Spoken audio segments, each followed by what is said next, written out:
Release sequencer. On my mark. 5. We're on express elevator to hell. Going down. 2, 1. Mark. Let's rock!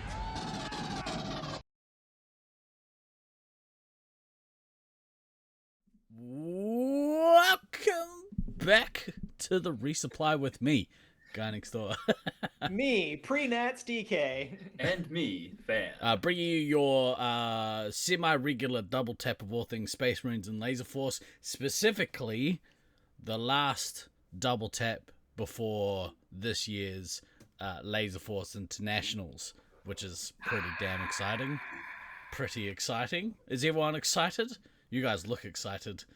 Fuck yeah. I am very excited that I get to get on a plane tomorrow and make my way to Colorado for some lasers. It's gonna be fucking great. I tweaker, dude. I've been mad this week. The FOMO's kicked in, but not specifically for the lasers aspect of things. But I've just I've been seeing photos come through from Hoodlum and Bridgie are currently in Queensland playing a bunch of disc golf, so they've been seeing those photos come through, and I've just seen one in the Discord pop up of Stu and Lenny playing around. So cool. Cool. Awesome. So cool. That's so cool. Cool. Yeah. You're cool. Best. Hello to you, chat. Nice to see you all. Nice to see those names popping off. I hope you guys are all bloody excited. There's a bunch of names in there that are going to be all hanging around together next week, having a bunch of mostly fun, little bit of rage, but all in all, pretty good times.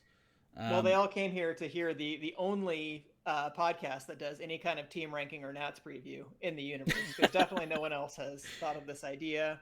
No one has scooped us. This is the first time anyone has heard any of this material. So No one has scooped great. us twice. God damn it. So I had a crisis of ego this week, especially, and like it's very much a symptom of, oh yeah, boy, don't I feel old and irrelevant. But like, oh dude, like, real soul searching going on this week, which is terrible timing because it's way too busy for that nonsense. But yeah, that I gotta say that I had equal parts like no, pride is not the right word because it's not like I'm any of their dad, but like, yeah, gatekeeping. Right, gatekeeping's a pretty good word. I've been sort of thinking about it, and I'm like, they did.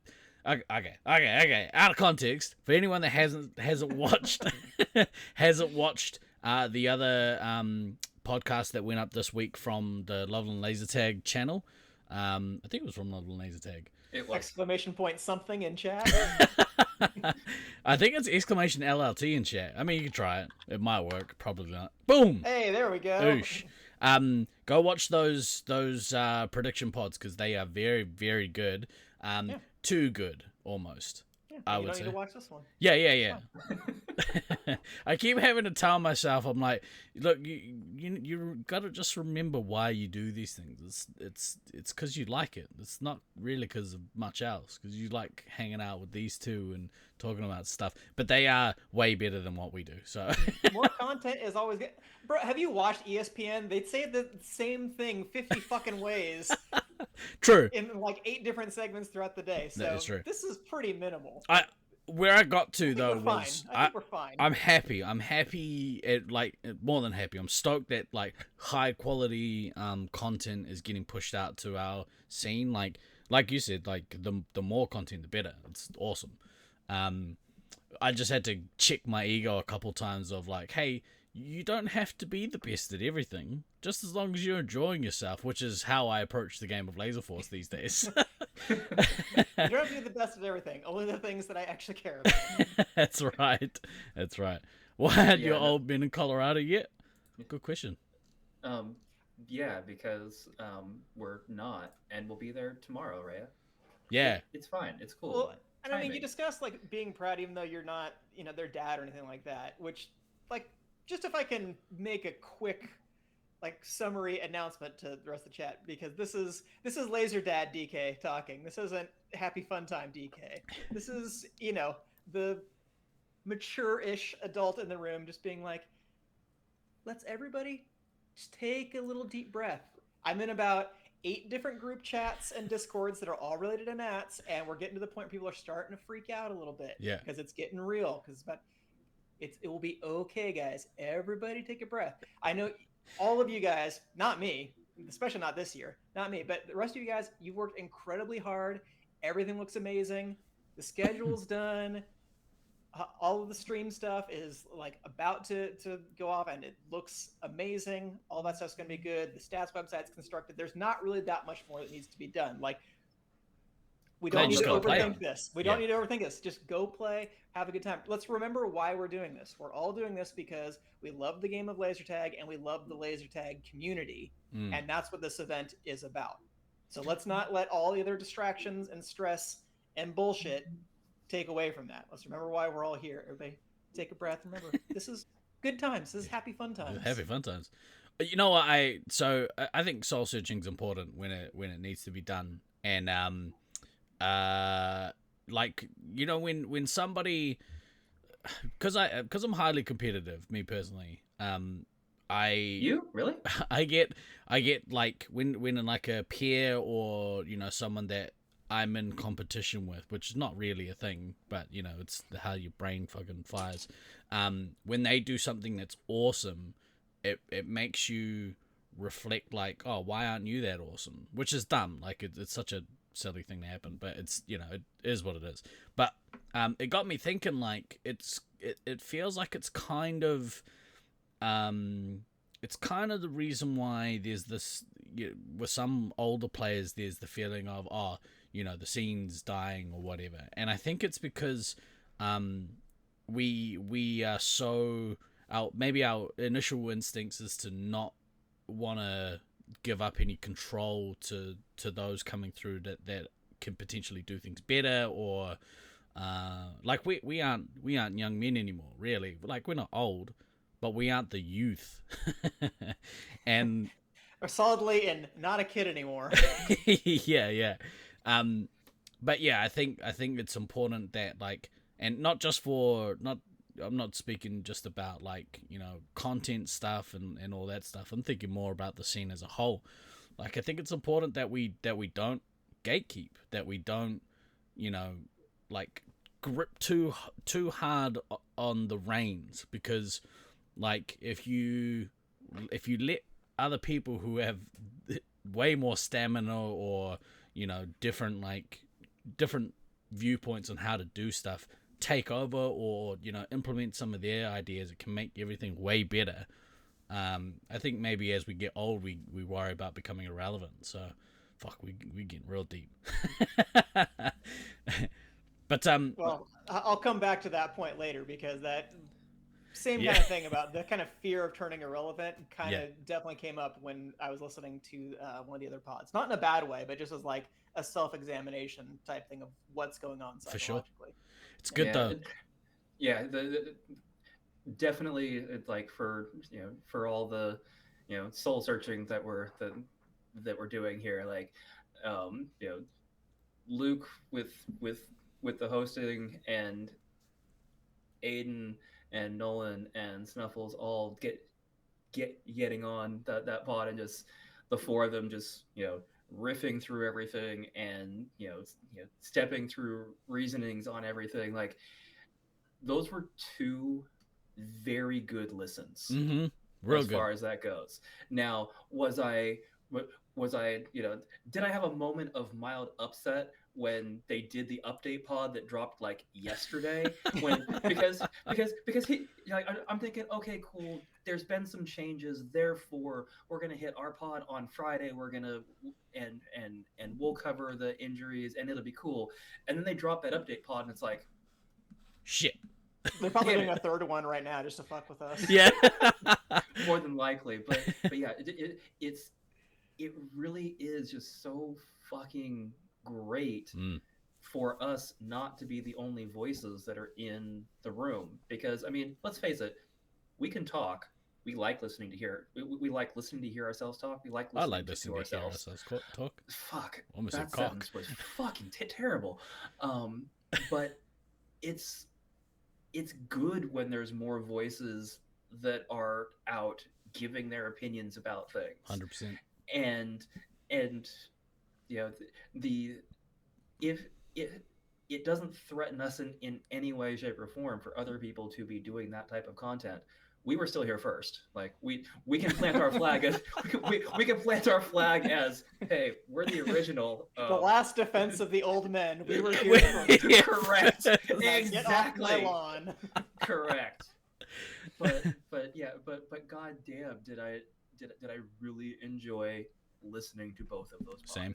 Like, They're it good. was, yeah, just great. And to be clear, we are 100% going to steal from their content for hours tonight. So So just after this, I actually have it just screen shared. We're just gonna play their content. That's gonna be our show today. Yeah. All right. Good night, everybody. Oh, we got a special guest on the other pod. No. Sweet. It makes my job so much easier. So we love you guys even more. But yeah, good job, boys. Keep it up. The more content there is around, definitely the better. And we'll just be hanging out over here screaming gerbs, because old men shaking our fists at the clouds. That's right. Yeah, that'll just be how that is. I think one thing for me, because like I'm not coming to Nats, which is a real shame, but I'll be there in spirit. In fact, we did testing yesterday, day before. It was the first time I'm like, oh, I kind of feel like I'm in the room, because I could hear, they had a players meeting, and I could hear like most of it. Like we've got some stuff set up that'll at least for me personally, put some of you in my room, and yeah, it's pretty great. Tucker. A little voyeuristic for my taste. What's that? Oh, look, yeah, A little yeah, yeah. voyeuristic. Yeah, I mean, you know, I've got the glasses now. I've got like actual bugs and shit in the building. So, when you melt down, I'll be sure and send you a recorded copy of it. Fantastic. But yeah, I'm looking forward to watching. Hopefully people don't get tired of hearing my voice throughout the week. I mean, just mute it. It's easy. just do that. It's gonna be cool though. I assume you boys are real excited. Definitely. Yeah. I mean, Yeah. like I'm kind of sad that I won't be able to experience a lot of the stream stuff in real time because Yeah. just the reality is I'm going to have 100 other things going on. But much like last year, I do plan to go back and watch some of the stuff after the day is complete, after the tournament's done, and I'm sure there will be a lot of really fun things to check in on. But I'm really impressed with all the work that you guys have put into this. Yeah. Especially you, Steve, but also obviously Luke and John and Beans, Tucker, everybody who has done a lot for this tournament. For Kayla sure. for getting the sponsorship. I'm going to leave people out, but all of you guys who I know have been involved in this, like, be super proud of yourselves. You did a great job. So let's have a good time with it now and not worry about like those last two little details. Of like, oh, if only I'd done. It's okay. It's all okay. right. I mean, yeah. I mean, I'm after listening to the other follow-up pod the other day, like I didn't actually really know how the pods after the full round were gonna work. I don't know. Well, we don't know. The captains are apparently going to still revisit that on Sunday. So, well, Okay. let's talk about that real quick. So, how do the pods work? How does the schedule work? So as of right now, and Yeah. here, Go ahead. let me put up the link to the schedule. I'm going to drop it into chat right now so people can look at it for themselves. So on the schedule right now, we have a round robin. So all 8 teams, everyone will play everyone at least once. That will seed everybody 1 through 8. Right now, the plan is to have the pods split up into evens and odds. So 1, 3, 5, and 7 will be in one pod. 2, 4, 6, and 8 will be in the other pod. And then you will play a round only within your grouping because we don't have enough time to do a full second round. That was apparently the consensus among captains. There were a few different ideas that were thrown around. But after that pod, it got kicked kind of back up to the captains, be like, are we sure this is the best way to go? Should we do it a different way? Because the way that we did it at West Coast in 2022 was we split the top and bottom half of the field where you couldn't move out of your pod. So if you were in the 5th through 8th seed, you were locked into the 5th or below. Yeah. And if you were 1 through 4, you were locked, like you couldn't drop below 4th. But within that pod, you could move up in the rankings going into finals. And the idea there was to give people more meaningful games against the competition they were likely to face later in the finals, and also for kind of the lower ranked teams, just so they wouldn't just be getting constantly smashed by the upper teams. Yeah. But that was also for a regional tournament. This is a Nats, so there's an argument to be made that it's like, well, yeah, if you're the there, team's going to lose to the stronger team. If you're there, you're there to compete. Yeah. So that's the way that things are. So I don't necessarily have a problem either way. To me, the question, given how late we're playing and how like kind of pressed we're going to be for time, the question isn't to me whether or not like what kind of pods we should do. It's whether or not the pods should be done at all. Right. Because if like we start running, if we're behind on day 1 and 2, like I think that would have to be a more serious discussion. Like, guys, we're already playing till like 4 a.m. the first couple of days, especially if people start getting a little crispy during that. It's like, I know people want to get games and all that, and I don't disagree with that philosophy. That's fine. But like that would be the obvious cut to me. But that's again something that I'm just like, the time to decide all that was 2 months ago. So my advice to the captains would be, don't fuck with stuff anymore. Like, we have the schedule, we know what the schedule is. Let's just play it. Yeah. Yeah, I don't know. Even though it is a nationals, there is still something to be said for making sure that all the games within it are meaningful, and I feel like the 1, 4, 5-8 split into pods does that in a much cleaner fashion. And I agree. and if the argument is around making sure that the games are meaningful and making sure that when we get into the double elim that those games are better, it's going to be better for 1 through 4 and 5 through 8 to have been sharpening themselves against the teams that are more relatively close to them. The lower rate teams getting completely blown out again does not necessarily encourage them to be able to continue to learn the field, build team synergy, this, that, the other. Whereas if in that 5 to 8 and 1 to 4 blocks, because you're sharpening on teams that are relatively the same skill level ish. I know that there's going to be tiers. We're going to get into it. By the time you then hit your double elims, your lower ranked teams actually have a better chance against your upper ranked teams because they've actually gotten games that have allowed them to work on things instead of just getting absolutely fucking destroyed for, half to 3/4 of their games in that pod. So fortunately, that particular schedule change, if you decide to do it, is easy. Like it's literally you move some numbers around and suddenly there it is. It's fine. But that's what Luke said on the other podcast. Yeah. So fortunately, I am grumpy 90% of the time, so people are used to me saying shit like this. But I would highly advise that everybody reconsider their position based on the fact that if you do the 1, 4, and 5, 8, it will make the double elim portion of the tournament better, and that's the portion that matters. Yep, I agree. Yeah, and it's not just about like if you have a look at the 1 to 4, it's not only about the team 2, 3, and 4 getting rips against the top team, which we'll get to in a moment, but it allows that top team to also get the same rips against the other team. So I think it is really beneficial. I think Nolan had really good points in their pod,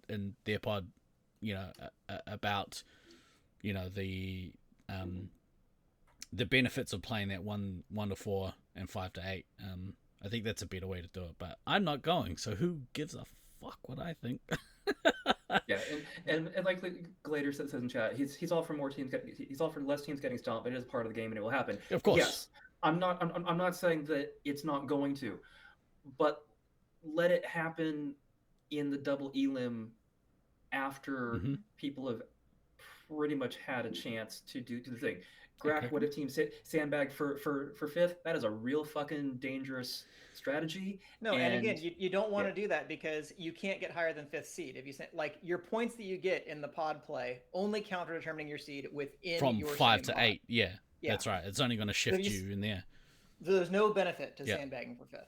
Absolutely not. Whereas I think Nolan, it makes your life more difficult later if you sandbag for 5th. So I think Nolan had said in the pod that doing it the current way, having odds and evens, there is actually some benefit to sandbagging in that. Maybe not as low as like 5th or whatever, but definitely between like 3rd and 4th place. See, by the time you get to that, though, this is what I'm talking about with, like, guys, we're overthinking here a little bit. Like, play the teams that are in front of you and just fucking go. I mean, I don't want to speak on behalf of you guys, but I don't think I was ever part of a team that would look at that and say, okay, sweet, let's just lose this next game because blah, blah, blah. Like, not a fucking chance. Yeah. So there might be some players in the scene that would do it.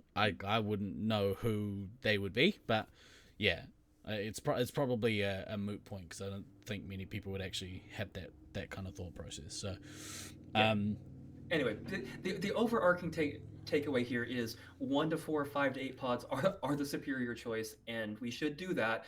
But if captains don't choose to do that, and That's the fine. odds evens is what we end up as, Suck it it's up. not like I'm not going to play it. That's Yeah. that's what's in front. That's what's in front of us. That's right. It is empirically a worse way to do it. Yeah. That's all. I concur. Yeah. Yeah. That would be my position if I had input on this months ago. But since the schedule's already made, my kind of default standpoint is just say, guys, let's not fuck with it and let's just play. Go ahead. Well, I mean, Just move it's a couple numbers around. exactly Move a couple like numbers a around. captain. Like you Either guys way. have a captain's meeting anyway. It's a simple vote, and like, yeah, exactly. It takes 10 minutes to And change. I'm not so. a captain, so that's Are you really not anything I need to concern myself with. Who's No, your he's captain? not. Kadama. Oh, Yeah, sweet. Neither of us are captains this year, Sit which is fucking Down, great. old boys. Yes, it was very much intentional. I said, guys, I don't really want to be captain this year. I think it would be good for someone, like, For sure. legitimately, I think it would be good for somebody else to get some experience doing that Handy. kind of thing. Yep. And Kodama was more than happy. Because to really, do it, how so long I have we think that's got great. left anyway? Well, we'll see. Talk to me again in a week. I'll Yeah, let you know. Yeah, pretty much. yeah. All right, let's move on to teams. Let's Yes, move on. without to further teams. ado. All right. Shall I switch across to the thingy? Yeah. Alright, yeah. so- We have graphics too. We're also cool. Yeah, I definitely didn't put these together 20 minutes before we went live. Oh, it worked. I know Sick. the other pod. Yeah. They did nice like 1 through 8 rankings, Mhm. and generally speaking, as we've been doing this over the years, I tend to try to more approximate like tiers that I think teams fall into, Mhm. and oftentimes it'll be multiple teams in the same tier because I'm like, I think these are close, but they could kind of go in either order. I ended up with 4 tiers this year, and I guess really it's more like 3.5. Mm. But the bottom tier, which I hate calling it that, but hey, facts are facts. Just read this. As I would put in the St. George Sunbeams and the Motor City Mutts Mm. would be the 2 that I would put in the lowest tier, at least to start with. Okay. But within that tier, I actually do think the Motor City team is decisively better, and it's largely just as a result of experience and the fact that they have kind of turned into the Loveland C team because half their team is made up of either Loveland players or former Loveland players. Yeah. So that I think is going to give them a pretty decisive edge. And like was covered in the second podcast that the Loveland Laser Tag channel did, I could look at them as a eventual dark horse to move up and out of this tier. But just because I didn't want to have like 6 tiers for 8 teams because that's stupid, I was like, I'm going to say that they're in the lowest ranked tier because I would expect them to come in 7 and 8 in some order, but I could be wrong. Yeah, with the amount of rookies that are on this team, just kind of the general overarching lack of experience relative to other teams that are in the Nats this year. Like, let's be honest, this team is going to get turned over in a few games. It's going to happen. I'm sorry, that's just kind of the reality. They have 2 players who've never played a tournament before. Like, it's hard to overcome that kind of disadvantage. Yeah. Now, having said that, I do also expect this team to pull a couple of wins that nobody is expecting them to. Like, there is a good core on this team. It's just relative to the rest of the teams that are playing, they're probably the weakest team, which is Someone's got to be it. Yeah. So someone has to be it, and unfortunately this year it's them. But again, I am expecting them to take at least 1, probably 2 or 3 games that people are not expecting them to take. Mhm. That people are going to come out and go, wait a minute, how do they do that? And it's because they do have a solid spine to this team. It's always worth remembering these are relative ranks too, because everybody who's going to this tournament is an excellent laser tag player. Like, this is the world-class event. So I'm not trying to blow smoke up anybody's ass and just say, oh no, you're good, just keep going. But like, this is a tough competition. One of my favorite like YouTube videos was a low-ranked NBA player who played years ago named Brian Scalabrine did this whole thing where his whole pitch was, "You suck compared to me." Yeah. He's like, "I might suck compared to LeBron James, but I will absolutely destroy any other non-NBA player on the planet in the game of basketball." And that's what this is. Yeah. Like, okay, so what if you get last in this laser tag tournament? You played against like the world's best laser tag players. You're still better than 99.5% of like the entire world's population of laser tag players. That's right. So just keep that in mind for these relative ranks. I think the other thing as well is with the lower ranked teams, what's really cool when you go into a Nats is if and when you get those victories, the whole community rallies behind you and your team. Like, fuck yeah. Watching last year was Auckland B versus the Oakley-ish. And Oakley took that game or took that match, I can't remember, from... It was just the game, but it was the very last game of round play, it was too. so awesome. And that kind of victory is up there. It can feel almost on par with a placing, or I wouldn't say first place, but it's pretty special. It's pretty awesome. It was the win that kept them from ending the tournament on 0 points. That's right. and as someone who has played on a team in a tournament that ended up on 0 points, let me tell you, that is one of the worst feelings Not great. I have ever had at a tournament, ever. So, but that said, Water sucks. It really, really sucks. Cheers. Jesus Christ. I was really laughing for some reason. But that said, oh god damn it. you still kept playing after that, and you've been on plenty of other teams. So if you do happen to get 0 points this week, don't take it personal. That's right. Come back. You'll be better on the next one. I guarantee you will be better the next tournament you play. Yep. Take lessons. Like if we have the thought process, I guess, as competitors, like, oh, I'm going there to win.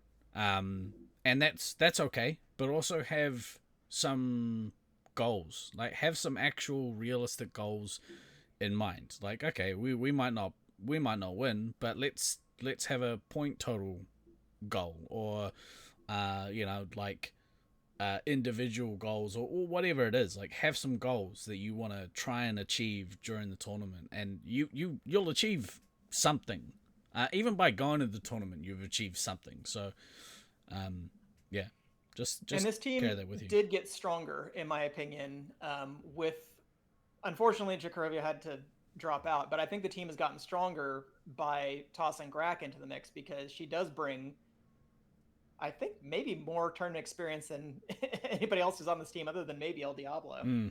Just in terms of like raw number of tournaments and games and played, stuff like that. Yeah. Saders is obviously a really good player, and I think she's been one of the great players to emerge in the last 2-3 years.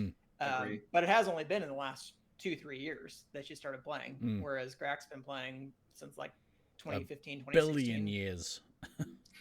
No, that's me and Than. Oh, that's right. Yeah. So this team, while we've got them picked for 8th, like, I could see them sneaking as high as 6th, depending upon how results go. Like, 6 would be a push, in my opinion, but I could see it happening with a combination of things.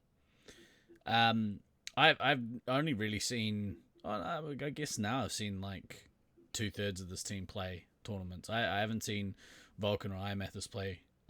Well, Vulcan, I think, has only played about 100 games of Space Marines total. Wow. And it was his first trip to Loveland, the last social night that we did. Yeah. And just in like the 2-3 days we were there, I think he definitely learned a few things. Awesome. About what you have to do in the game of Space Marines. And I'm sure this tournament will be an elevating experience as well. Yeah, for sure. I don't really know anything about iMathis. I think he is also pretty new. So I'm counting them as like very, very rookie players. So steep learning curve, but they can learn a lot if they're up to it this week. All right. Well, the next team in that tier would be Motor City Mutts, aka Loveland C.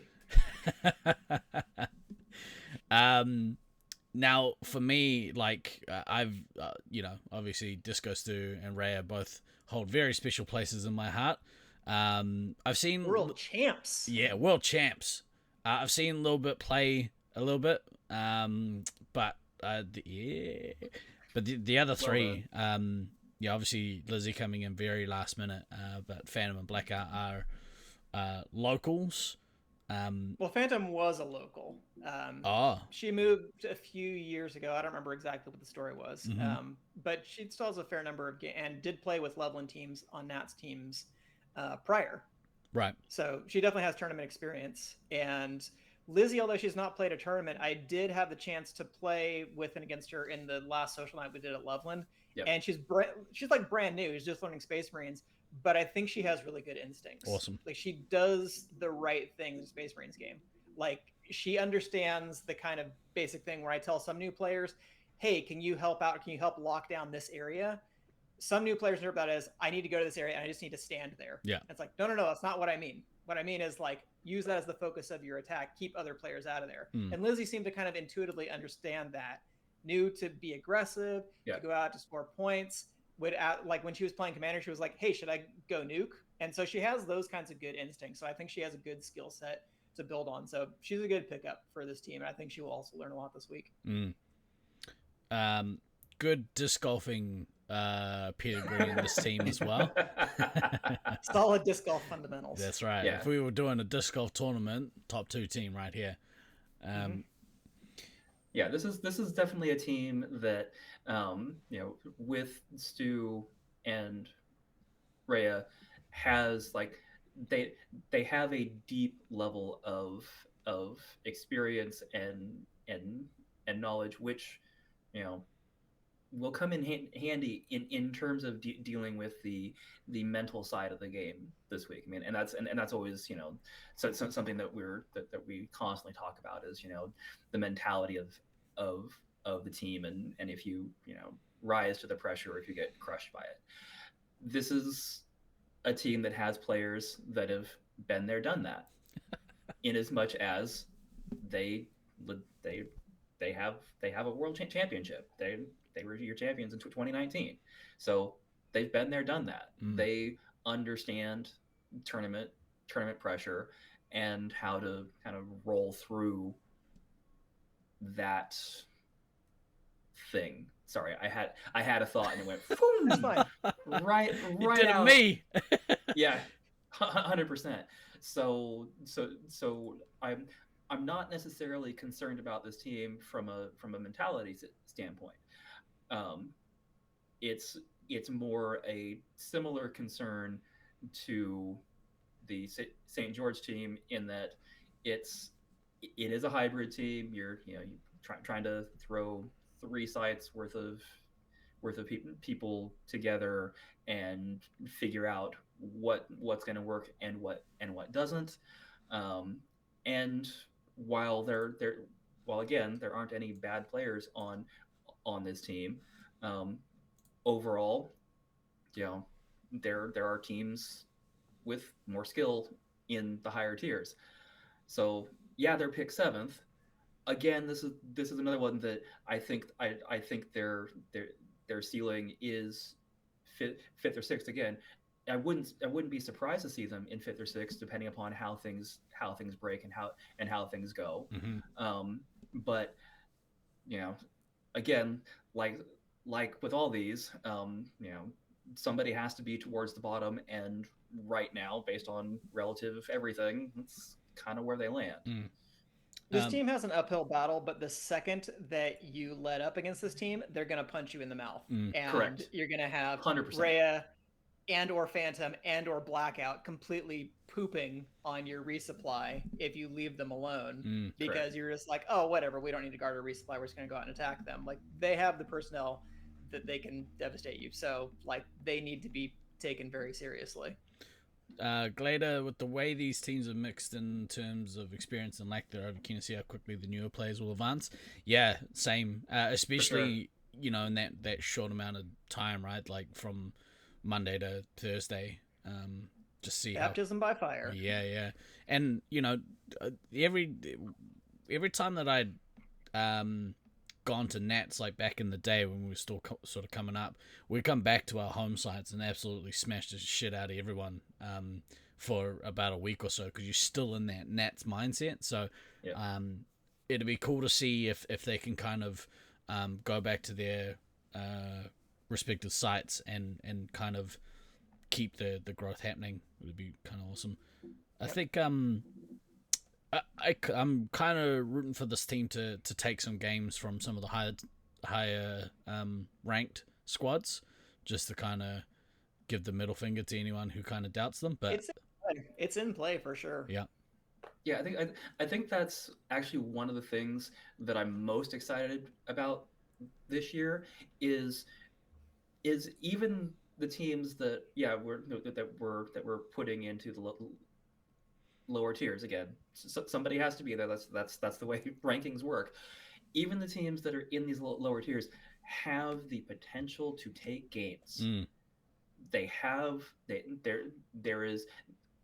is no team in this tournament that you can look past, and that hasn't always been the case. Yeah, like there have definitely been some tournaments where you can look at a team, look at their personnel, and go, yeah, we are gonna just, like, everybody is going to turn this team over, and this is the game that we either farm for points or we rotate our positions because there is nothing we can do that would make us lose this game. And that does not exist in this in this year's tourney. Like, yeah, any of these teams can take games because there is enough skill within all these teams to do it. Yeah, there's too much talent now for that not to be the case, because and it used to be the case where, like, there wouldn't be a whole lot of actual team play, and if you had one or two good players on your team who were capable of breaking out a team by themselves, like, that was fine. That was all you really needed. But, like, there's too many good players now to have that kind of reliance on any single player, and so every team has to really kind of be on the ball all the time, and you can't have a team full of players who don't know what they're doing, and there aren't any teams like that. So real quick shout out as well to the depth of Loveland Laser Tag. Fuck yeah. To be able to not only provide two really good looking site teams, but also have, I think they've got influences in this team, LAPD, yeah, that's true. St. George as well. No, they haven't got it. No. I mean, no. you can kind of say Cedar City, since Caleb started as a Loveland player. So true. Kind of fair. Yeah. So I mean, the like, fact that was like the arena where he came out, that does give Cedar a we'll advantage get there. they wouldn't otherwise have. But we'll get there. But yeah, shout out to you guys, doing awesome. I from a spectator standpoint, and I'll just throw it back to the pods real quick. This is kind of why I, as a spectator / commentator, want to see the pods be 1 to 4 and 5 to 8, because it's gonna make watching those games, and you don't have the game set up for the spectators, you have them for the players. But it's gonna make watching them and talking about those games way more interesting, because every game should be relatively competitive, versus a bunch of games where the team 1, 2, and 3, maybe team 1 through 4 just kick the shit out of like 7, 8, etc. We'll see. All right, so moving along, let's take a look at the next I guess tier. Yeah. The two teams I would put in the next tier, in the 5-6 tier, would be Five Nights at Loveland and LAPD. And I think these are really close, like much more so than Motor City Muds and Sunbeams. Like Motor City, like I said, I think they have a pretty decisive advantage over the Sunbeams, but I didn't want to have too many tiers.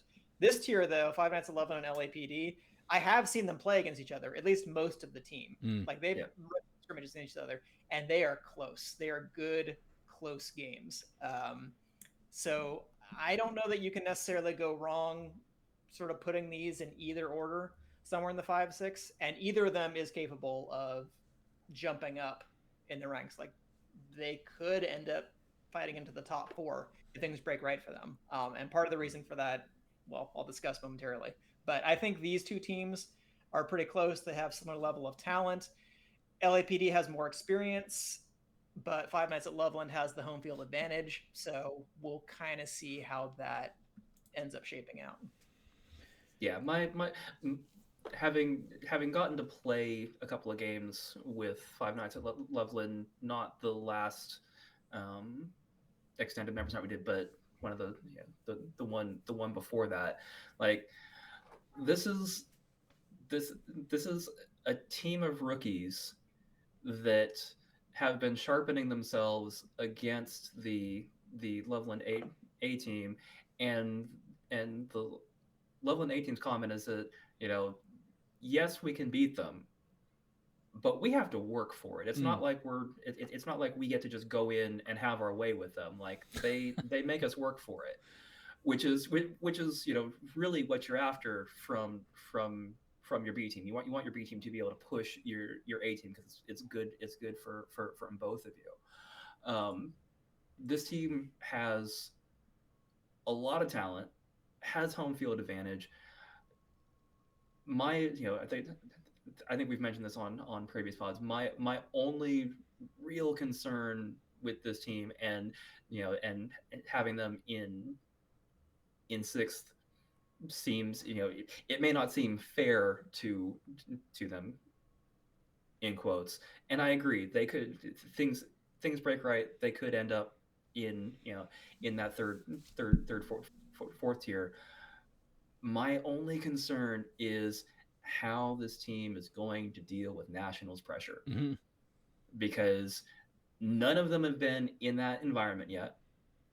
And while us old guys and the older heads at Lovin as well can harp on about how different playing in a Nationals is versus a members night versus a duos or whatever, until you are actually in the environment and actually experiencing it, I don't think it really clicks how much different it actually is.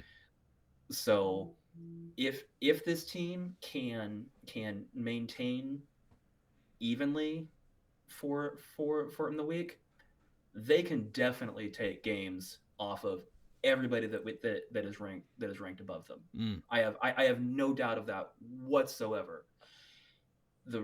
It will just come down to, can they keep themselves level when a game or two or three or four in a row don't go their way, especially when it's 2:30 a.m. and you're already tired and you're already a little frazzled.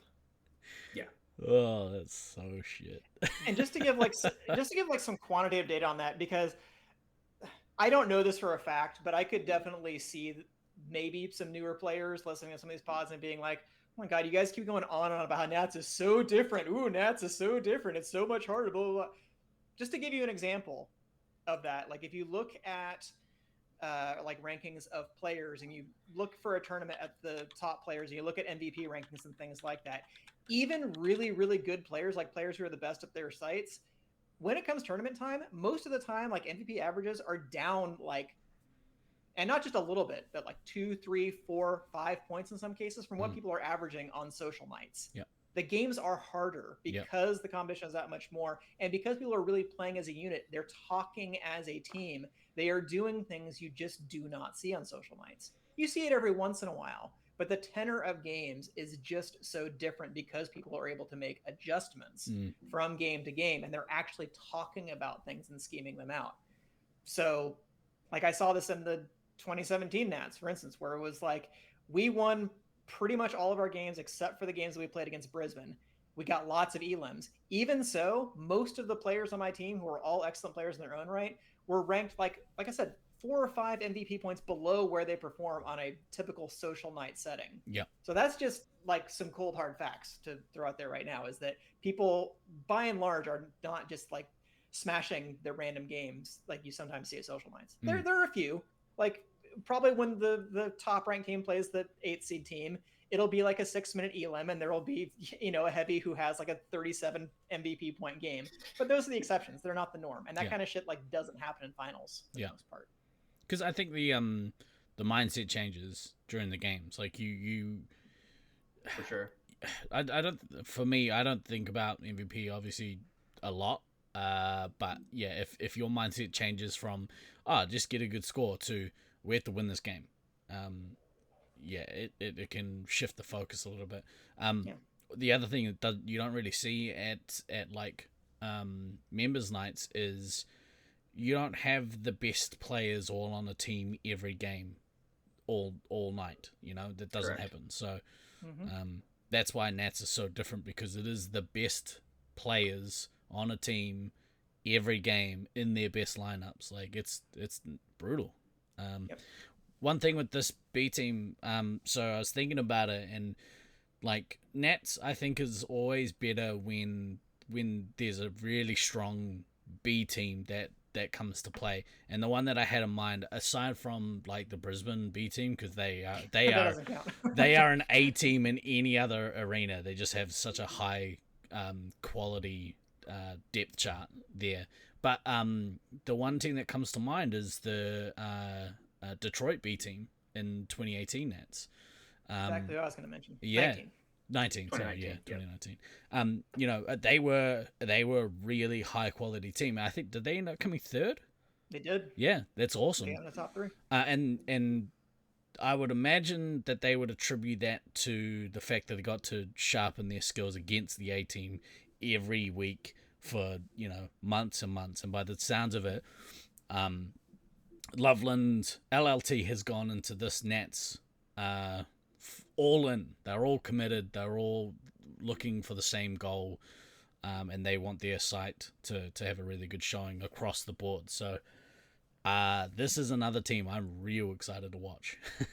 Really, and this team's also the future of our competitive scene. If they And can, although I think all of these players could definitely be people to watch in the coming years, like I would not be surprised to see breakout performances in particular from Strickfa and White Ninja, largely because I'm pretty sure they're going to be in the 3-hit roles. So there's going to be more pressure on them, but it means there's going to be more opportunities for them to shine For sure. as well. So I would definitely not be shocked to see one of them take home Rookie of the Year. Yeah. Because even though they may not finish as high as maybe rookies who are on some of the higher ranked teams, they're potentially going to have more of like a standout performance. That's right. Yep. So I wouldn't be shocked to see that. My pick for rookie comes out of this team as well. Yep. Yeah. All And right. they got the Rook and the Rat, which sounds like a cool in D&D or something. It really does. I'm going to head down to the Rook and the Rat, The grab Rook and the myself an ale. Get- Roll initiative. right. Always roll for initiative against this team, or they will stomp you. Let's have a look at the next ranked team in this kind of tier. Is My the homies. LAPD, Los Angeles is Phaser the- Department. This is the only LAPD I will root for on a weekly basis. Bad boys, what you gonna do? Yeah. Anyway. Better watch out for this team, because otherwise they will haul you out of your car and beat you with clubs while people Oh my god. Here they come now. Oh my god. Oops. Than, kick us off. What are your thoughts? So again, this is you know, every team in this tournament has a pretty deep tournament experience once you're out of, you know, like the bottom 3 teams, excuse me.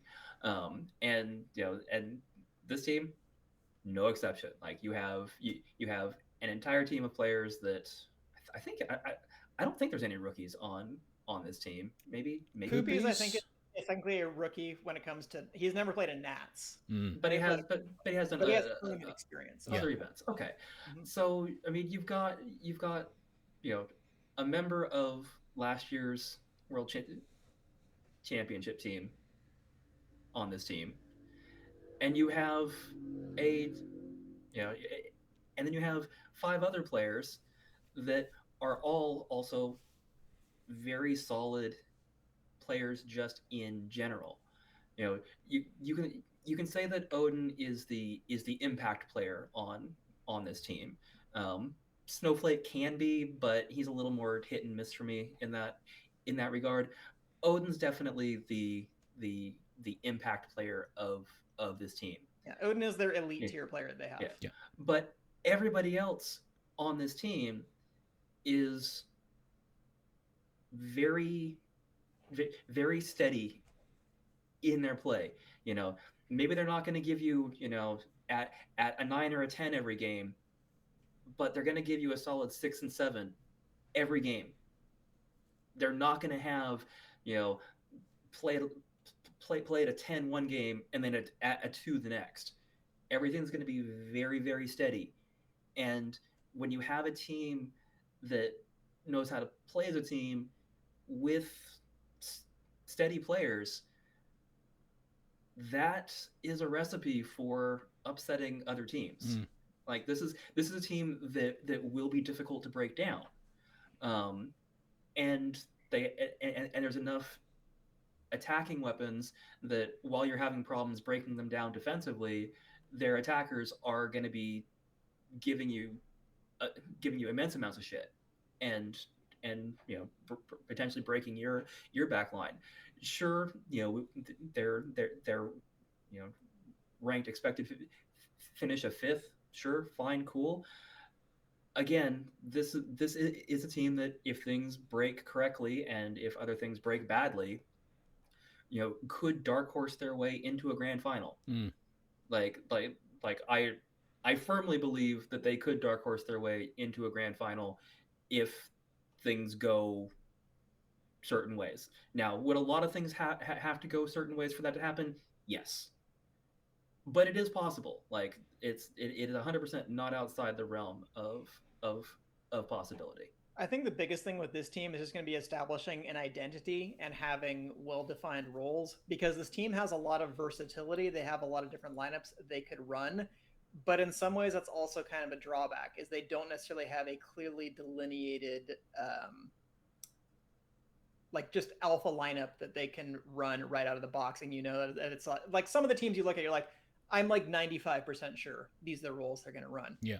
Like this us. team can give you, most likely, yeah. This team can give you a lot of different looks, but the quicker that they find the role that works, the better I think they're going to do. I think there is the risk with this team that they will try a lineup maybe against a stronger team. It's not going to maybe work the way they want it to, and they will risk not revisiting it at a later time, even though it might well have worked if they'd stuck with it a little bit longer.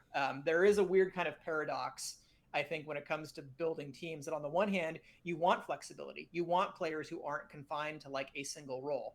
On the other hand, it does kind of help if everybody goes into the tournament and is like, I know what my role is on this team. This is what I need to do. Like, just thinking about, like, for instance, for our roster construction last year for our team, like that was part of the thinking, is we want players who are versatile if we do need to change something up. But we're going to go in with a kind of idea of what we want to do. And we ended up sticking with that. We didn't end up really switching positions at all. But that's kind of a weird balancing act to pull off. So if this team does find its identity, I expect them to do quite well. If they're having some struggles and they can't quite work out exactly what the lineup is, and it's like, oh, well, this player is really good in this position, but we sacrificed some of this other thing, that's where I think some of the problems could come in. But especially with players like Snowflake and Disco, who really have an opportunity to elevate, because Disco, I think, has really elevated in the last few times I've seen him play, from being a good player to being a great player, and could be really dangerous on this team. And Autumn is, I think, one of the best defensive players that we actually have in the game. It's just, and she would be the first to admit this, she'd be an even better player if she didn't have a metal rod in her spine. Right. That's just a limiting factor, in the same way that like your knee is a limiting factor and Disco Stew's back is a limiting factor. There are just physical limitations that happen that are difficult to deal with. But if this team can put people in the right places, they'll be dangerous for sure. Well, I think if you have Odin in that kind of impact role, maybe as commander, they can like really trust. There's a lot of trust from Snowflake, Autumn, and Disco. Like, they can trust that those players are going to be doing what they're supposed to be doing, because they know what they're supposed to be doing in those roles. Once, like you say, once they establish what roles they are, it'll be interesting to see what Poopies goes, considering this is his home site.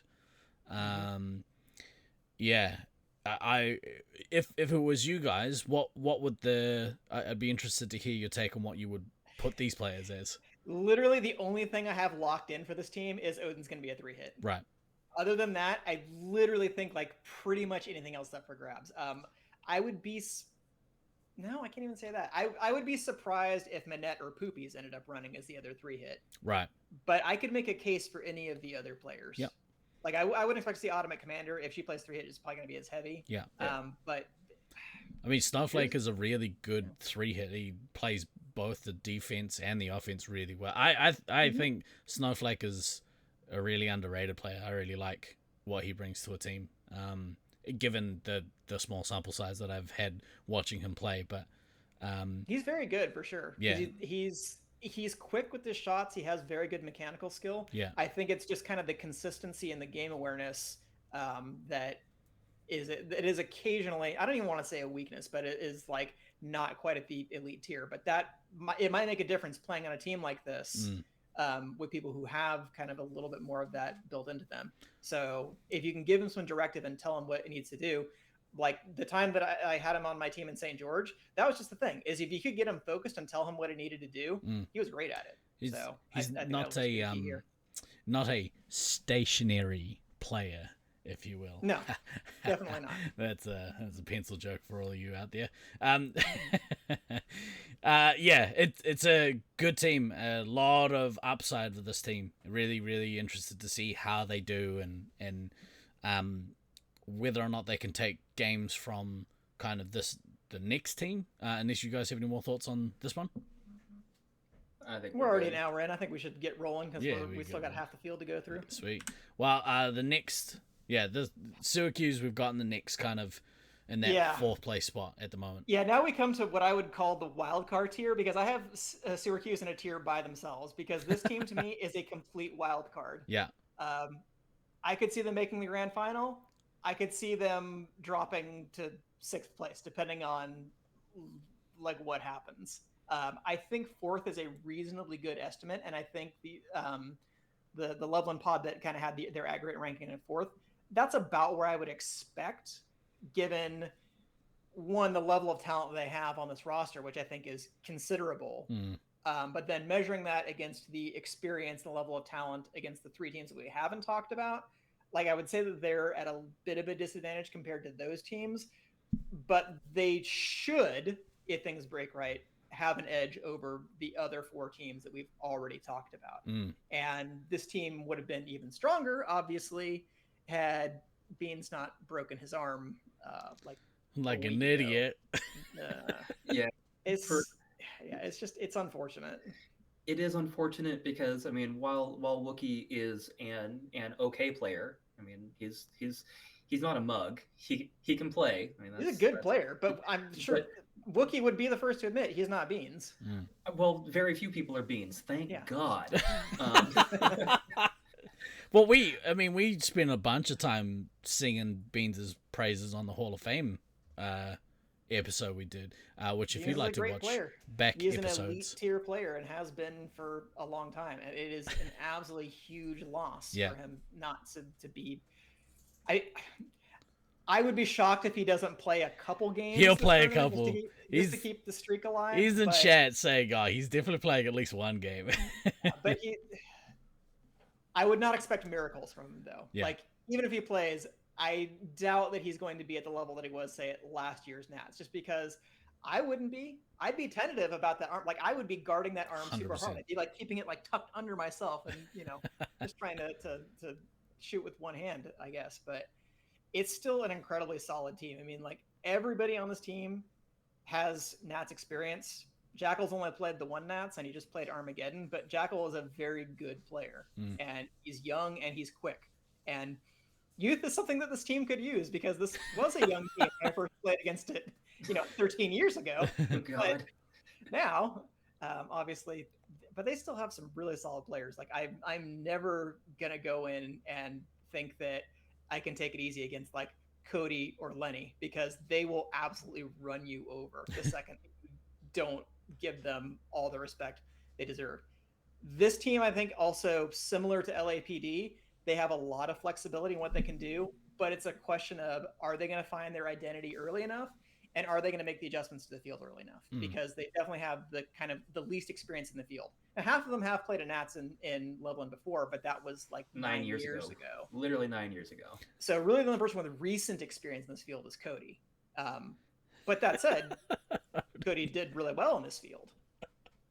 So I would expect to see him probably in a 3-hit role. I could be wrong. And they have a lot of flexibility beside. It's really hard to choose, like, who do you want to be resupply on this team, because any of them plausibly could be out in the field. I would kind of imagine that probably Wookiee is going to be one of the resupplies. I would expect that probably Evil or Fox will be the other one, but I could be wrong, because the Lenny ammo combo can never be underestimated, because he's a mean ammo as well. Yeah. Fan, do you have thoughts on this team? Yeah, I mean, again, like as we're moving up, like we are now at the point with teams where like any of these teams could find themselves in the grand final.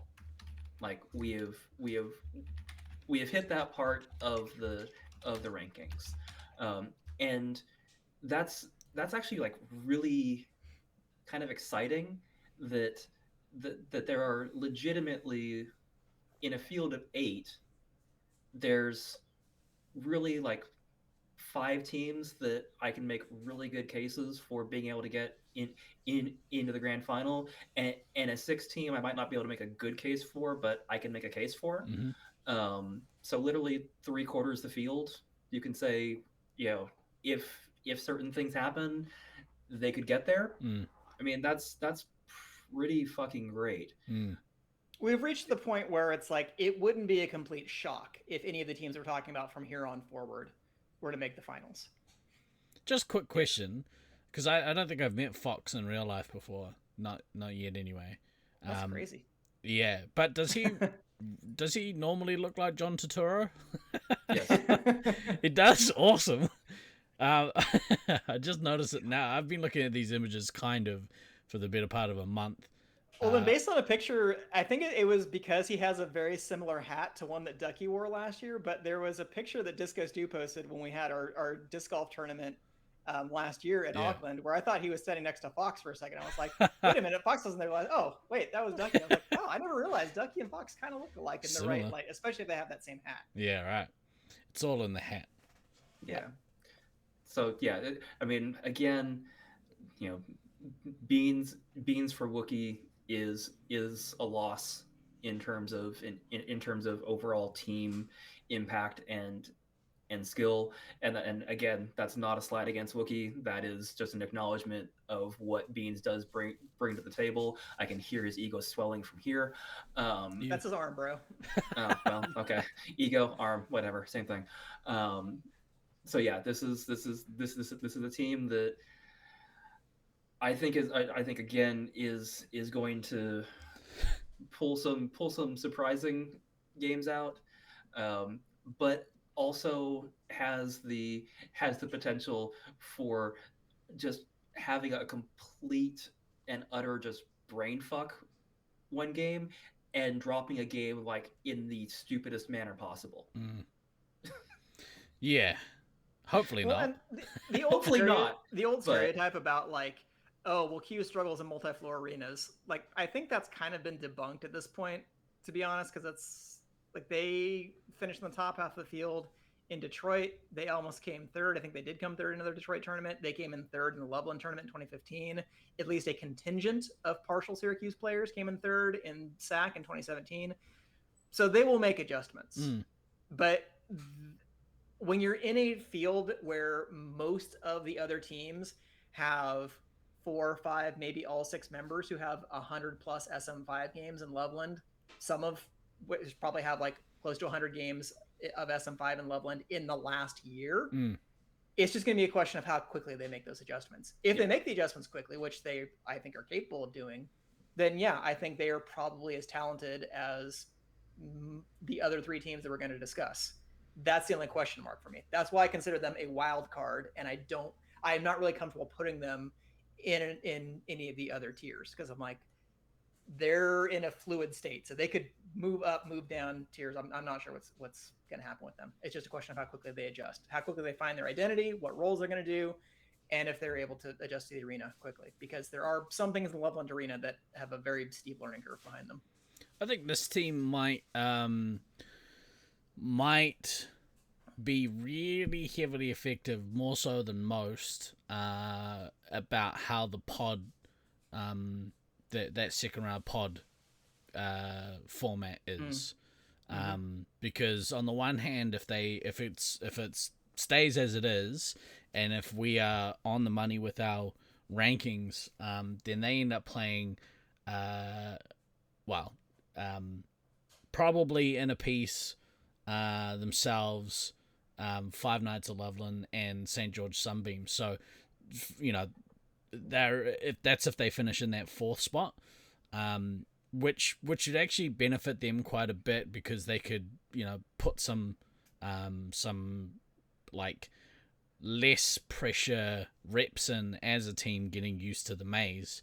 On the other hand, if they finish in that fourth spot and it's 1 to 4, they are now playing against the other top 3 teams again, assuming they finish in that fourth spot. So, but I think this team is mentally strong enough that would only be an advantage to exactly them right to get more reps. So that's the case. Is all right. Well, we are throwing ourselves in the furnace, and we're going to be in that state of mind for half a round and then going into finals. So yeah, I would expect them to handle that pressure better than, say, Five Nights at Loveland. Sure.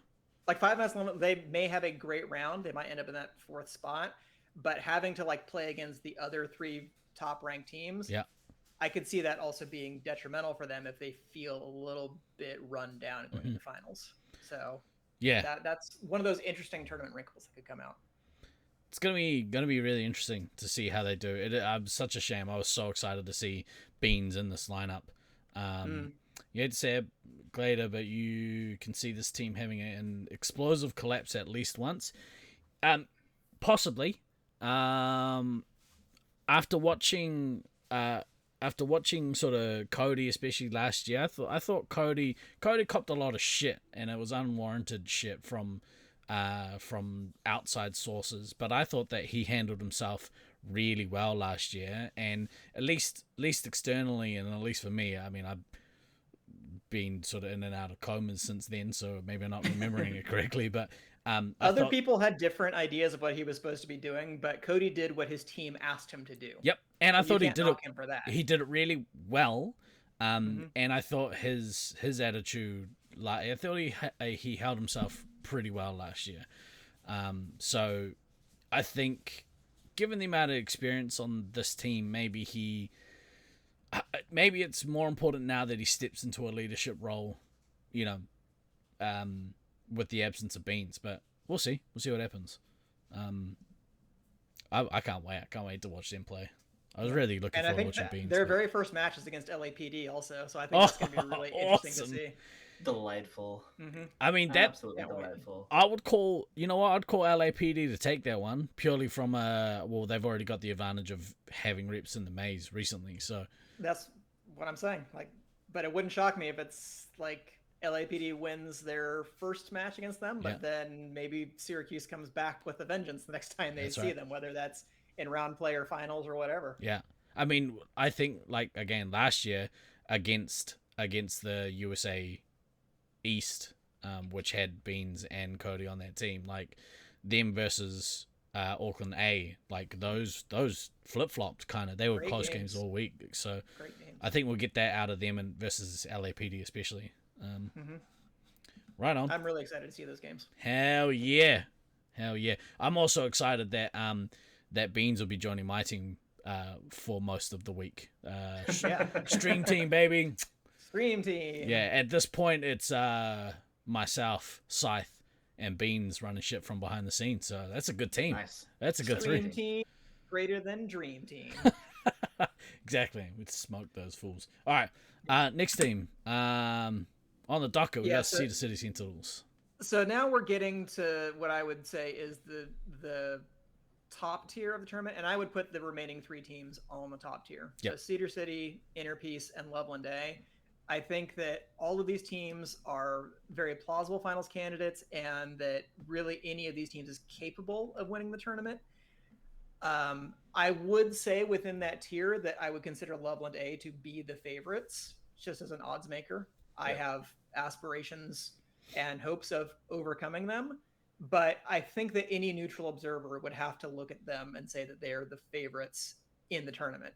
But I don't think necessarily the other 2 teams are too far behind, and it wouldn't shock me to see any of these 3 teams in the finals, any of these 3 teams end up winning the tournaments. And in particular, I think Cedar City and Inner Peace, fan of my team, I think are very, very close in terms of rankings. Just looking at the personnel on these teams, we just do like a player by player comparison. Like you look at like Slaughtermelon versus Dill, Snuffles versus Kodama, Thunder versus me. Like those are all, I think, pretty close matchups. And maybe you want to say that one team or another has an advantage in each of those, but those are, I think, pretty close approximation. So it's gonna maybe come down to what are the other 3 players on the roster going to do, where you have, Metalface, Meds, and Chaser against Sweets, Fan, and Applesauce. That is, I think, part of the reasoning why some of the other observers have our team ranked above Cedar City, because those players are a little bit more of a known quantity. Or even if you want to say that Cedar City maybe has a slight edge at the top half, that our team might have a little bit of an edge on the other half, just because Chaser does not have a lot of experience in Loveland. Like I think he's only played maybe a couple of games in Loveland total. And Metalface is kind of a late addition to this. And much like with Syracuse, it's a downgrade going from Beans to Wookie. Wookie's still a very good player, but he's not Beans. Similar thing with this team, them having to lose Tandor and bring in Metalface is a downgrade. Like that's no shade at Metalface. Metalface is, I think, also much like some of the other players I've talked about, like Disco. He's kind of elevated from being a good player to being a great player, especially in the right situations, and he could really shine on this team. But that is going to be asking a lot more of him than he has done on most of the other teams he's been on, with maybe the exception of that 2021 St. George Cedar City team that he was on. He does have experience playing with them, but it's going to be different. I love you, Basilbots. Oh my god.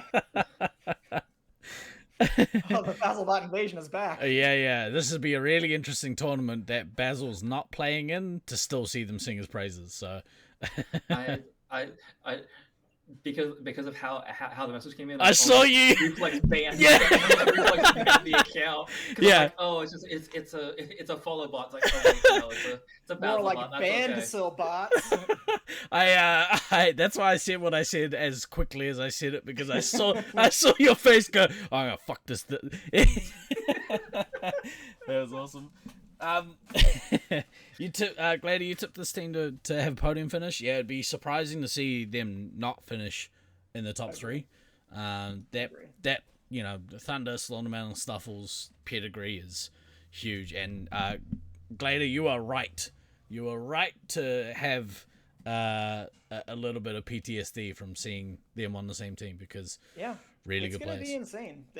This is an insanely talented team, and I have nothing but respect for these guys. Yeah. I mean, obviously, half of them were on my team last year, and I had wanted them on my team for a reason, because they're incredibly dangerous in the roles that they're going to be asked to play. Snuffles had said it on the podcast that he was like, I think Thunder is the best scout in the world. I can't disagree. After last year, he was absolutely instrumental for us. He doesn't do dumb stuff. Yeah. And he knows how to play in a way that is going to be beneficial to his team to maximize what the other players do. So that is, I think, going to be a real struggle to play against. Like I said, I think it's close between my team and their team. I'm thinking and hoping that we can overcome them, but I don't think there's any shame in losing this team, and I love Snuffle's confidence in picking them to win. I think you need to have that kind of confidence going into a tournament. So no, it wouldn't shock me to see them win. I mean, my logic is that if you kind of compare like what happened at the West Coast 2022, where the core of this team right, formed the winning team. But you drop Tandor and Inferno for Chaser Metalface. I think that West Coast team was stronger than this one. Now, Right. that said, this is still a very good team. And then if you look at, say, like the California team that came in second in that tournament, okay, they drop Freddie, Zev, and Snowflake for me and Than. So I think the California team is a little better than the one that was at West Coast. Is it sufficiently better such that those two things are gonna swap? I don't know, but I think that they are closer than they were at West Coast. Mm. That is all I can really say on that front. Yeah. Dan. Yeah, this is. I was actually surprised when they consensus picked Cedar in third. Me too. I was expecting when they did their consensus rankings that we were going to be in third and Cedar was going to be in second. That's where I would have. And it is just just because that, I mean, this is, I guess, yeah, this is a really good team. When you have half of the current world champions forming the backbone of your team, that has to be respected. Yeah. And I think people underestimate Meds because he's not really somebody that's been seen a lot outside of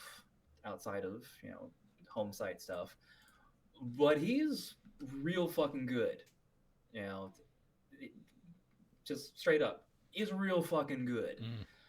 And yeah, the overall level of firepower on this team, the overall level of synergy that this team has, because of how long some of them have been playing together.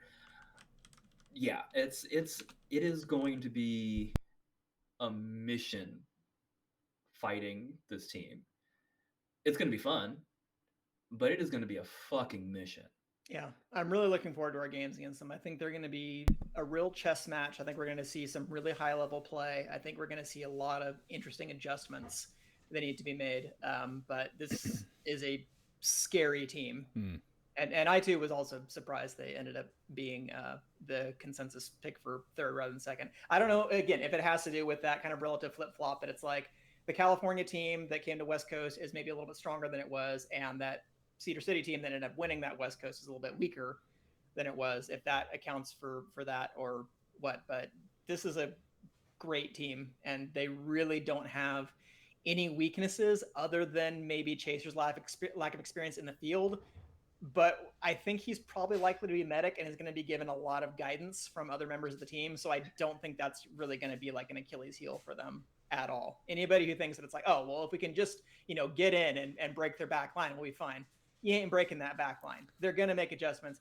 They're going to be fine. You're going to have to succeed as a complete team in order to beat them. So whether you want to rank them second, third, first, wherever, but they have to be considered favorites for top 3 at the very least. Chase's jawline too. Look at that. Just cut glass with that thing. Handsome lad, that fella. I'm not a big fan of how Caleb's eyes follow you all around the room though. So that's why he's so good. He always knows where to shoot. That's right. Son of a bitch. All right. Let's go to this team. These losers. These idiots. Man, where we were described as having the most experience of any team that is in the tournament. Translation: we're old. I really like. Anyway, everybody else is fine. I really like that. There's a I'll word that a little different. So when I look at kind of like top players in our tournament scene at the moment, Kodama and Slaughtermelon's names go to the very top of that list amongst a couple of the other people that are out there. So to see what happens when they go up against each other, because I would imagine, and this is just my guess, but I would assume that Kodama is playing heavy and Slaughtermelon in that commander role. So to see that matchup play out across the week, it's gonna be awesome. It's gonna be interesting. Yeah. For sure. But my trust in Kodama is marrow deep after the the experience that I've had That's with such him. a yuck way to say that. Well, I could have said balls deep. I don't think you would like that. I would have way preferred that. Marrow deep. Oh, yeah. Sorry, you were saying? That does send kind of bad shivers Yeah. down my spine. You're not wrong. Yeah. So tell us It's a about. perfectly normal phrase. Whatever. Anyway. Give it. Yeah. What's your take on this team? It's a good experience. This team. Good experience. Yeah.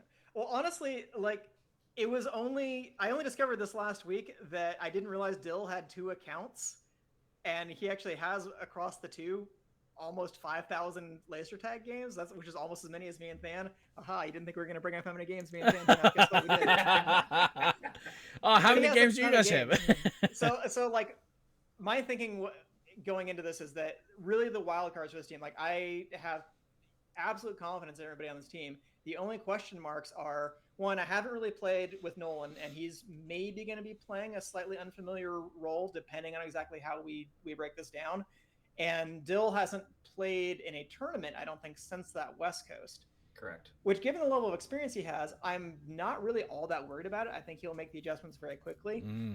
But we have seen that sometimes 2 years can make a big difference with how fast evolving the scene has been. Yep. So if Dill plays at the level that he did at the West Coast in 2022, when he led the California team as the commander there, I think we'll be in a great position to be certainly in the top 3, but definitely to like be aspiring toward the grand final.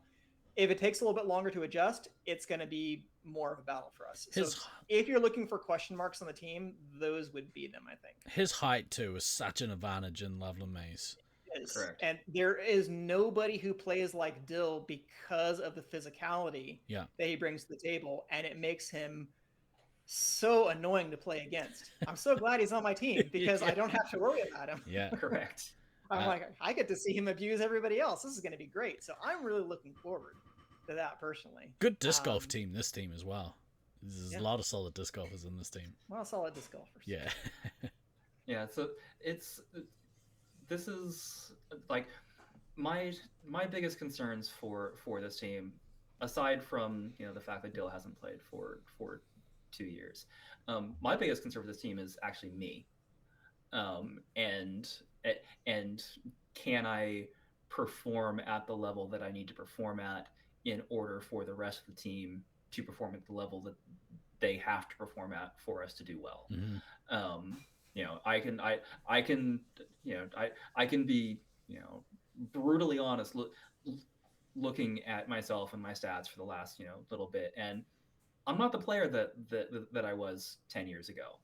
I mean, that's just empirical fact. I'm not.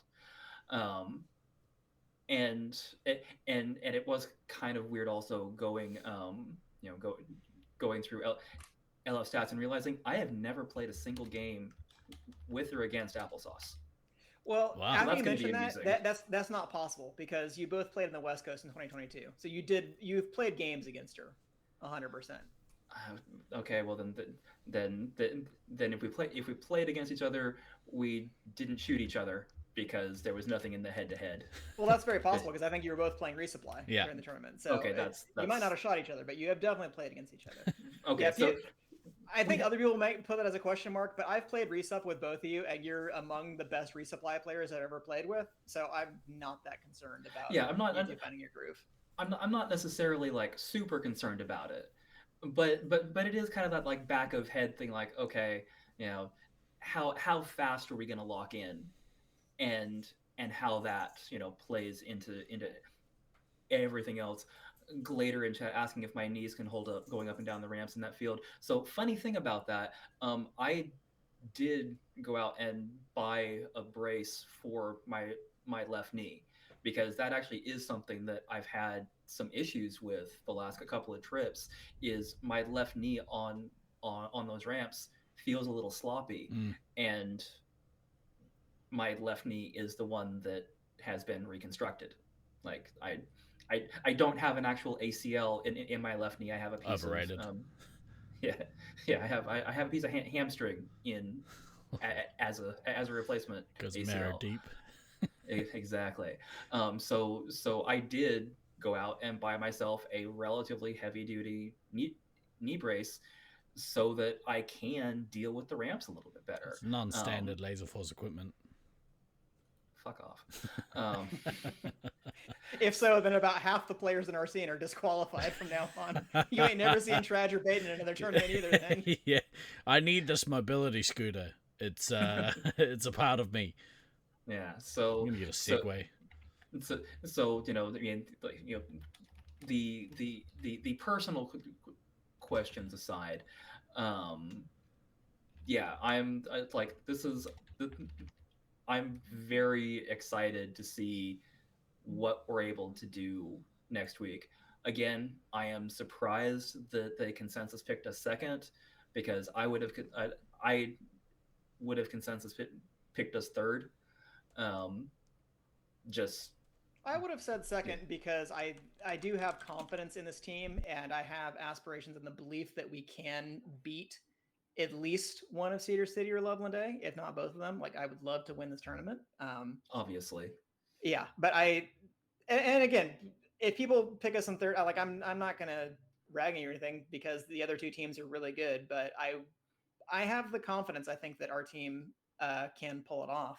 And like listening to the other podcast, it was like I got a little emotional because like Aiden and Snuffles in particular said some really nice things about us collectively and about me that I really appreciated. So thank you for saying the nice things that you did, guys, because Luke also brought up that he thinks that I underrate myself, and sometimes maybe I do. But what you're seeing there is, I think, the collision between a middle-aged man who is desperately trying to cling to youth and stay relevant because I'm always worried that I'm on the precipice of dropping off into obscurity, combined with the insecurity of the kid who was always picked last in gym class and didn't think that he was any good in athletic competition. So it's like both of those things are rattling around in my head. So yeah, sometimes I feel like maybe I do get in my own head about like my ability to keep up with some of the players, but it's tough when you've been in the scene as long as I have, when you have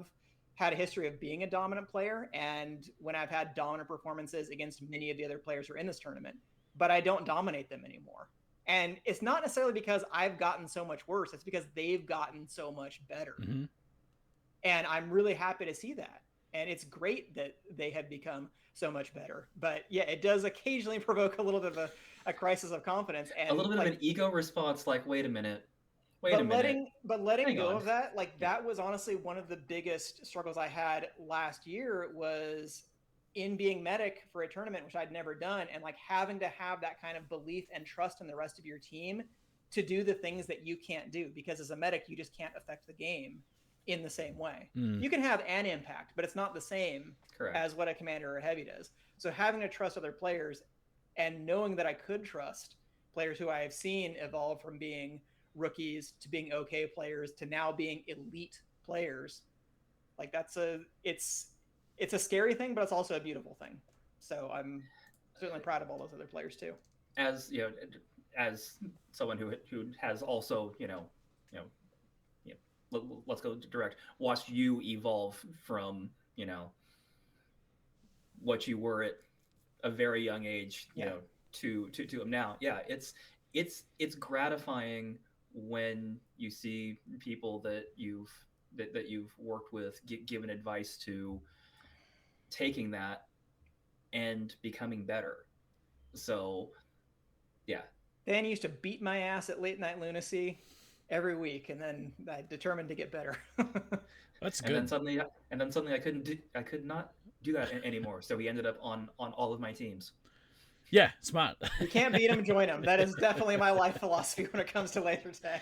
Correct. Well, that's what a lot of we started the show talking about some of that stuff, that like that ego, death kind of stuff. Yeah, it's really interesting to know that that's something that, like, I think a lot of aging athletes, but also like in our scene, aging laser tag players go through. unless you're rusty, and then apparently you don't age. Well, Well, your joints age, but your skill level never drops. But he's a I mean, we just saw LeBron beast on people in the Olympics, so occasionally us 40-year-olds can still handle our business now and yeah, again. because we're all But LeBron.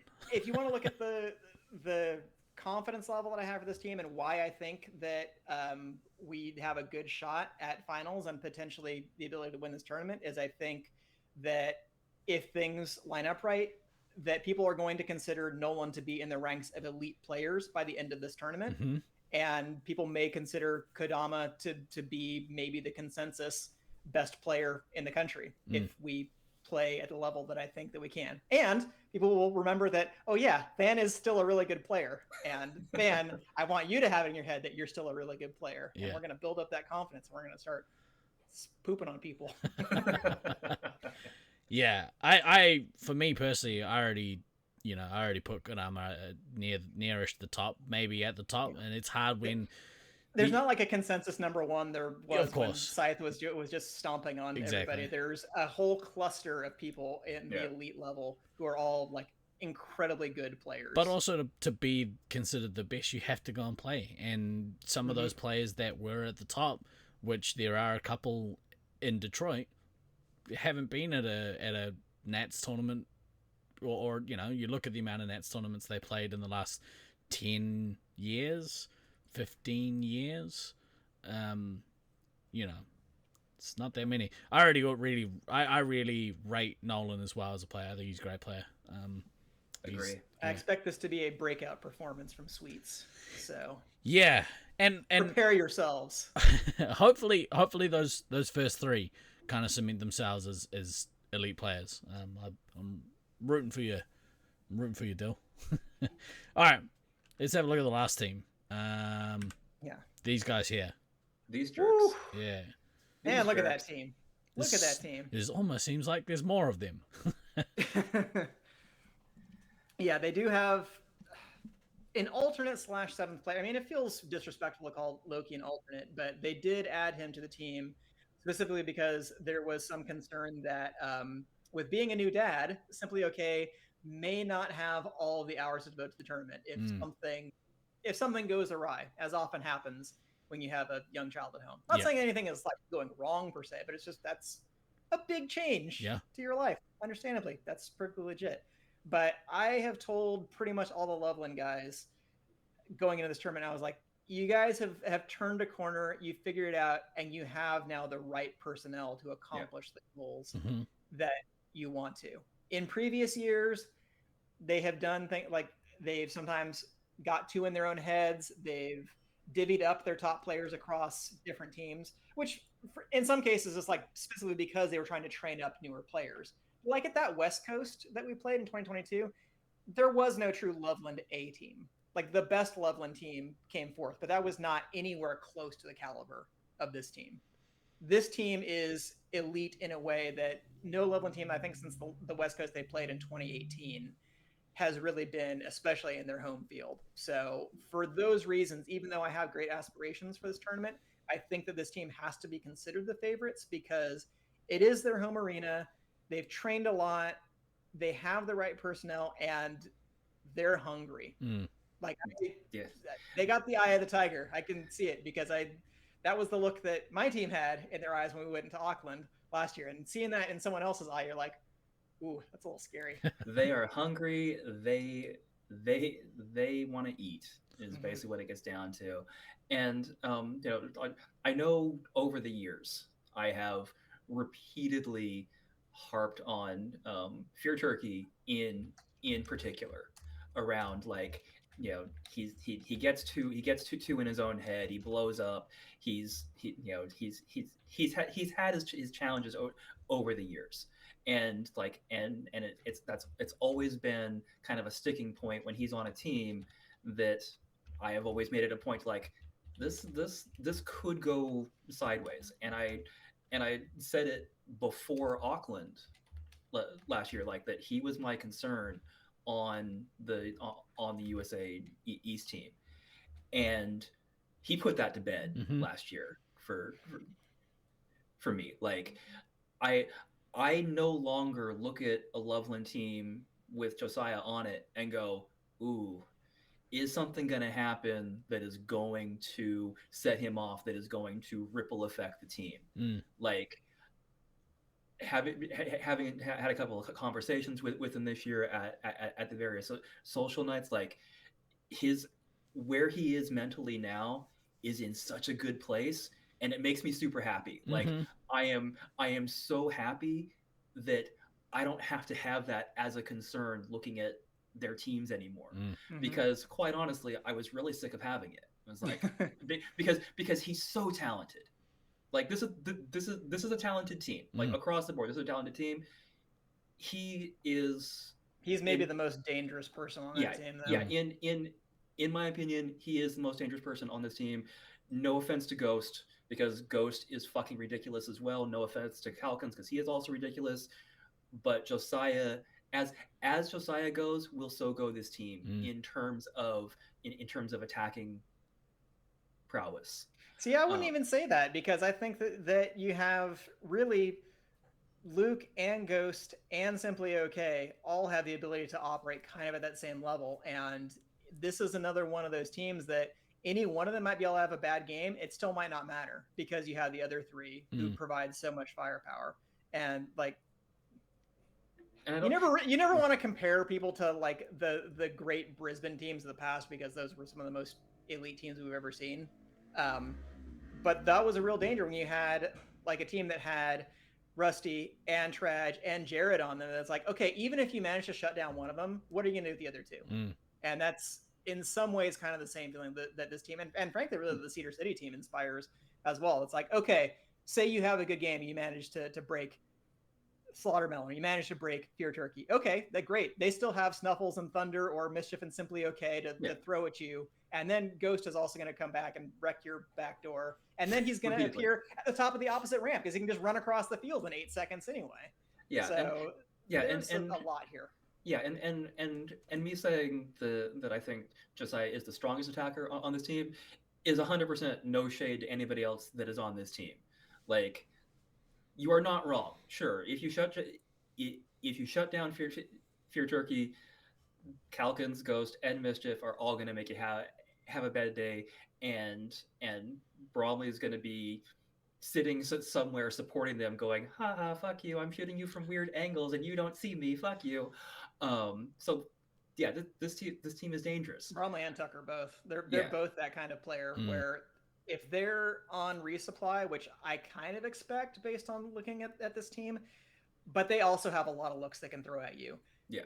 The only question mark I would have for this team would be, because they are rostering 7 and because they might have a little bit of inconsistency across the rest of the tournament, that would be the only thing I could see potentially biting them when they get into finals.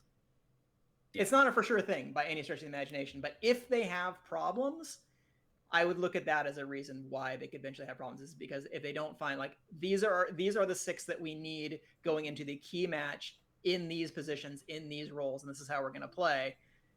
If you start second guessing that kind of stuff, that's where you run into problems. But it's also conceivable to me they could roll through round play undefeated and maybe not go into finals and completely sweep everybody, but they could be in a really good position going into finals. It wouldn't shock me. It wouldn't shock me to see this team go undefeated. I certainly have. I want to defeat them. Correct. Nothing's going to be given to them, but yeah, I can't fault them for betting on themselves, and I can't fault anybody else for betting on them as the favorites for the tournament.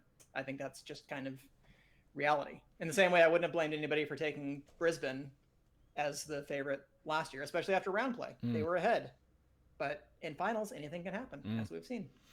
I really like this team because it reminds me of sort of the 2008 Auckland team in the ways that like never got there in previous tournaments, have been building have really been solidly building their teamwork, their team camaraderie outside of tag as well for the last year.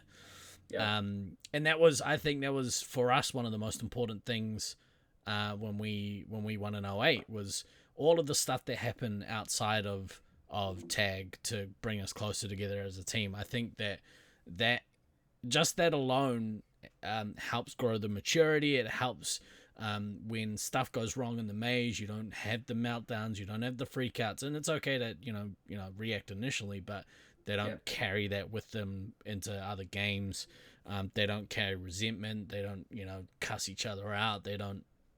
Well, hopefully they don't do that stuff. We'll see, but I think Nothing good happens after 2 a.m. kids. I think that is going to give them a real edge over the competition, and obviously the home field advantage, which for some reason some people don't believe in. I strongly believe, especially in this arena, that's going to be huge. It's bigger in this than I would think like any other sport in the world practically, because there's just no matter, even though I have now like over 200 Space Marines games in Loveland, I still won't have the mastery of the angles and the walls the way that these guys do, because they have over 1,000 games of Space Marines in that field. And it's different. Exactly. Like there's no level playing field. Home team is going to have way more games, and in every arena is different. So I think this team should have their sights squarely set on first place. It'll be I'm sorry if it's too much pressure, but it's win or bust for them. At this point, yes, but I mean, look, and I'd hate to put this in your mentality. I'm sure you won't, but if they finished second, then it's not the end of the world. But definitely, feel every bit of the agony if you don't win the first place, but don't let it like derail the growth that you guys have had, especially as a team and all that stuff. So like I said, I've been there. I was there in 2017. I went into that tournament really believing that we could beat Brisbane, and it was a massive disappointment when we didn't.